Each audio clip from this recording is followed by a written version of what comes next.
Bab 1. Aku hamil, Kak. Ujar seorang gadis seraya meremas ujung seragam putih abu-abu yang dikenakannya. Ia hanya tertunduk takut. Tidak berani menatap pria yang berdiri di hadapannya. Apa? Pria bernama Yuza Praditya mendelik tak percaya. Jangan bercanda, balas Yuza yang langsung berbalik badan. Kak, Tisa dengan cepat menahan lengan kakak kelasnya itu. Aku enggak bercanda, aku benar-benar hamil, ujarnya meyakinkan, menatap Yuza dengan sudut mata yang sudah berembun. Terus lu mau apa? Mau minta gua tanggung jawab, gitu? Cecar Yuza yang justru mengintimidasi. Tisa hanya menggeleng pelan. Gadis yang masih duduk di kelas 2 SMA itu tidak tahu apa yang harus dilakukannya saat ini. Ia hanya ingin memberitahukan Yuza saat ini. Walau bisa dipastikan pria dengan paras yang hampir sempurna, dan berlabel playboy itu tidak akan mau bertanggung jawab. Kenapa diem aja? Sentak Yuza melihat Tisa yang kini justru menangis. Dengar, jangan ganggu gua lagi. Karena gua enggak peduli sama kehamilan lu. Dan jangan harap gua mau bertanggung jawab, ujar Yuza, menepis tangan Tisa dari lengannya, dan berlalu pergi. Benar dugaannya, Yuza tidak mau bertanggung jawab. Tisa terduduk lemas di hamparan rumput liar yang dipijaknya. Air matanya mengalir semakin deras. Remaja itu merutuki dirinya sendiri. Tidak tahu apa yang harus dilakukannya kini. Sedang Yuza kembali ke kelasnya. Yuza mendesis frustasi. Bola matanya yang gelisah mengitari sudut kelas yang sudah kosong. Yuza tidak menyangka hal bodoh yang dilakukannya pada Tisa justru menimbulkan masalah baru. Hampir 15 menit Tisa menangis sendirian di halaman belakang sekolah, sampai ia merasakan perutnya terasa mual. Tisa segera berdiri dengan setengah berlari ia menuju toilet, memuntahkan isi perutnya di sana. Tisa memandangi wajah pucat dan tubuh kurus yang dibalut seragam sekolah yang lusuh. Tampak gitu mengenaskan. Seragam lusuh itu selama 2 tahun terakhir ini menjadi kebanggaannya. Bagaimana tidak? Tisa yang sejak lahir sudah ditakdirkan pada garis kemiskinan, mendapat beasiswa di sebuah sekolah elit bertaraf internasional, tentu menjadi kebanggaan tersendiri untuknya dan juga ibunya. Tisa masih memandangi pantulan wajahnya di cermin. Air matanya kembali menetes. Rasanya saat ini tidak ada lagi yang bisa dibanggakan dari dirinya. Hanya gadis miskin yang tidak punya harga diri. Bayang-bayang tentang masa depan yang bisa sirna karena kehamilannya kini selalu menghantuinya.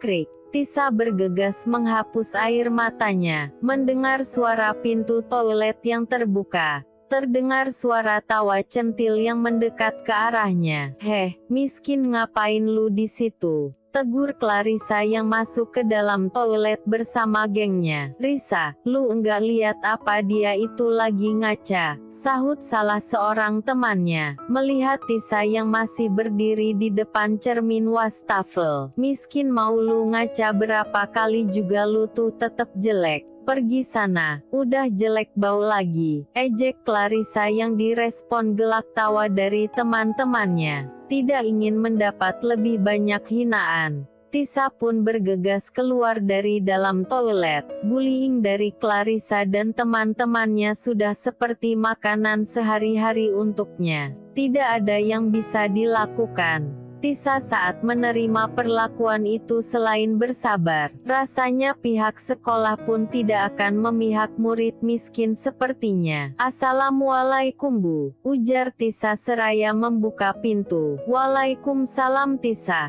Kamu sudah pulang nak, sahut sang ibu dari arah dapur, bergegas menghampiri Tisa yang sudah terduduk lesu di kursi makan. Kok lesu gitu? Capek ya nak? Tegur Bu Desi melihat wajah lesu putrinya. Cuma capek aja Bu, jawab Tisa berusaha tersenyum. Kamu makan dulu ya. Pasti capek kan? Seperti biasa, Ibu Desi bergegas menyiapkan makan untuk putri kesayangannya itu. Makasih ya Bu, ayo dimakan, ujar Bu Desi melihat Tisa yang hanya memandangi telur dadar dan sayur kangkung yang dibuatnya. Bosan ya nak makan telur? Enggak kok Bu, jawab Tisa seraya menggeleng pelan. Rasa mual di awal kehamilannya saat ini membuatnya tidak berselera makan. Oh ya, tunggu sebentar ya. Ibu Desi beranjak dari duduknya, mengambil sesuatu dari kamarnya, lalu kembali menghampiri Tisa. Ini, memberikan sesuatu pada putrinya itu. Ini. Tisa menatap sejumlah uang yang diberikan sang ibu. Iya, ini uang untuk bayar buku materimu besok.